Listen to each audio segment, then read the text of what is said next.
জাদু করে কি রোগ ব্যাধি আটকে রাখা যায়? অর্থাৎ আপনার রোগ হয়েছে, অথচ সেই রোগ ধরা পড়ছে, কোনো কারণে ভালো হচ্ছে না। জ্বর এসছে, ওষুধ খাচ্ছেন, জ্বর ভালো হচ্ছে না। কোমরে ব্যথা হয়েছে, আঘাত লেগে হোক বা যেভাবে হোক কোমরে ব্যথা হয়েছে, ব্যথা ধরা পড়ছে এই কারণে ব্যথা হয়েছে, কিন্তু ওষুধ খেয়ে উপকার হচ্ছে না। শরীরে বিভিন্ন রোগ, কঠিন রোগ বা যে কোনো রোগ ধরা পড়া সত্ত্বেও ওষুধ খেয়ে সেই রোগ ভালো হচ্ছে না। এক্ষেত্রে কিন্তু শত্রু আপনাকে জাদুটোনা করে এটাকে আটকে রাখতে পারে। এটাকে বলা হয় রোগকে গাঁটুলি করে দেওয়া। কোথাও একটা কেটে গেছে, সেই কাটা ঘায়ের ওপরে যদি গাঁটুলি করে দেয়, সেই কাটা ঘা কখনোই শুকাবে না। তেমনি ঘা হয়েছে আপনার শরীরে, সেই ঘায়ের ওপরে গাঁটুলি করে দিয়েছে, সেই ঘা কখনো শুকাবে না।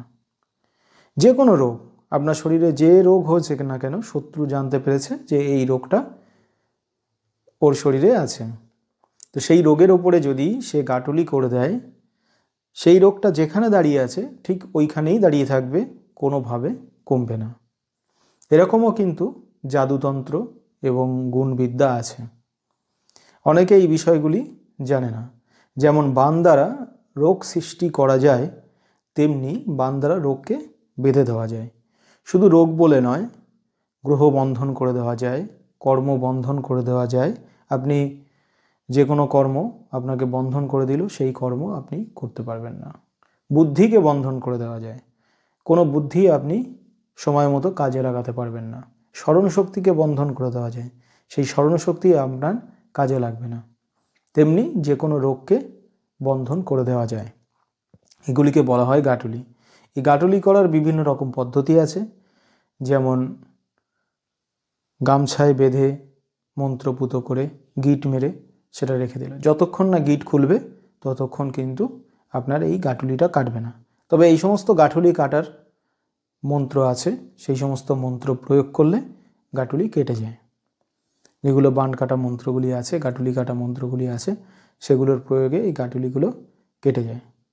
কোনো গাছের মধ্যে প্রেগ মেরে রাখলো, কিংবা কোনো পুতুল তৈরি করে সেই পুতুলের মধ্যে প্রেগ মেরে রাখলো, কিংবা পুতুল তৈরি করে পুতুলটাকে গিট দিয়ে বেঁধে রাখলো, বা গাছ মাথা মুড়িয়ে গাছটাকে বেঁধে রাখলো। এরকম গাঁটুলি করার বিভিন্ন ধরনের পদ্ধতি আছে। কিংবা 7 দিন মন্ত্র জাগ্রত করে নিয়ম মাফিক পুজো পাঠ করে আপনার নাম করে একটা গিট বেঁধে রাখলো, সেক্ষেত্রেও হয়। এরকম বিভিন্ন পদ্ধতি, এই বিদ্যার শেষ নেই। এক একজন এক এক রকম বিদ্যা জানে এবং সেই বিদ্যা অনুসারে কাজ করে। তাই রোগ, যে কোনো রোগ আপনার শরীরে হোক, সেই রোগ দীর্ঘদিন ধরে আপনি ভুগছেন, ভালো হচ্ছে না, রোগ ধরা পড়ছে, অথচ সেই রোগে ওষুধ খেয়ে কাজ করছে না। সাময়িক হয়তো আপনি খেলেন, ওষুধের প্রভাবে সামান্য একটু নরম পড়ল, আবার যাকে তাই, মানে এখনই নরম পড়লো, আজকে খেলেন, আজকে 24 ঘন্টার মধ্যে নরম পড়লো, কিন্তু কালকে থেকে আবার যাকে তাই। তো সেক্ষেত্রে বুঝতে হবে যে এখানে তন্ত্রক্রিয়া থাকতে পারে, এবং এই তন্ত্রক্রিয়া কাটানোর পরেই দেখবেন রোগ খুব সহজে নিরাময় হবে। বিশেষ করে এই গাঁটুলিগুলো করে পায়ের ঘায়ে, শরীরে কোনো অংশে কেটে গেলে, বা কোমরে ব্যথা হলে, গলার স্বর, যাদের গান করে যারা, তাদের গলার স্বর বন্ধন করে দেয়, সেজন্য গলার আওয়াজটাকে বেঁধে যায়, তখন ঠিকমতো বলতে পারে না, কথা বলতে পারে না, বাক্য বন্ধন করে দেওয়া হয়। এরকমভাবে বিভিন্ন তন্ত্রক্রিয়া আছে, তার মাধ্যমে বিভিন্ন বন্ধনগুলি করা হয়। তো অবশ্যই এগুলো কাটালে ঠিক হয়ে যায়, এগুলো নিয়ে কোনো চিন্তার ব্যাপার নেই। যদি না কাটান তাহলে বছরের পর বছর এই সমস্যা নিয়ে আপনাকে ভুগতে হবে।